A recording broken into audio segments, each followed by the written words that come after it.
Hello മച്ചന്മാരെ, നമ്മൾ ഇന്ന് എത്തിയിരിക്കുന്നത് കൊല്ലം കടക്കലുള്ള ആരാധന ഹോട്ടലാണ്. അപ്പോൾ ഒരു 50 വർഷത്തിന് മേലെ പാരമ്പര്യമുള്ള ഒരു ഹോട്ടലാണ്. നമുക്ക് അതിൻ്റെ ഉള്ളിലോട്ട് കയറുമ്പോൾ തന്നെ അറിയാം, ഒരു നൊസ്റ്റാൾജിക് ഫീൽ തന്നെയാണ്. അപ്പോൾ നമ്മൾ ഇന്ന് അവിടെ നിന്ന് മേടിക്കുന്ന നല്ല ചൂട് ബീഫ് കറിയും പഴംപൊരിയും നല്ല ചൂട് പൊറോട്ടയും പരിപ്പുവടയും, നമ്മൾ ഇതിൻ്റെയൊക്കെ കോംബോ ആണ് ട്രൈ ചെയ്യാൻ പോകുന്നത്.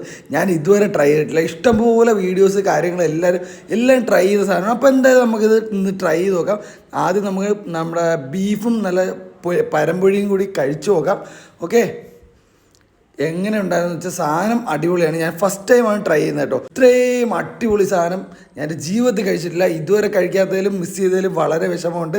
അപ്പോൾ അത്രേ ഉള്ളൂ. പിന്നെ അതിനുശേഷം നമ്മൾ ട്രൈ ചെയ്തത് നമ്മുടെ നല്ല ചൂട് പൊറോട്ടയും നല്ല പരിപ്പുവടയാണ്. പക്ഷേ ഇത് കഴിച്ചപ്പോൾ എനിക്ക് തോന്നി എന്തെങ്കിലും ഗ്രേവി ഉണ്ടായിരുന്നെങ്കിൽ കഴിക്കുമ്പോൾ ഒത്തിരി ടേസ്റ്റ് ആയിരുന്നു. കാരണം ഒത്തിരി കൊവുന്നിരുന്നെങ്കിൽ ഒത്തിരി രുചി കിട്ടിയത്. അപ്പോൾ അത്രേ ഉള്ളൂ. പുതിയൊരു വീഡിയോ ആയിട്ട് വേറെ കാണാൻ. ബൈ.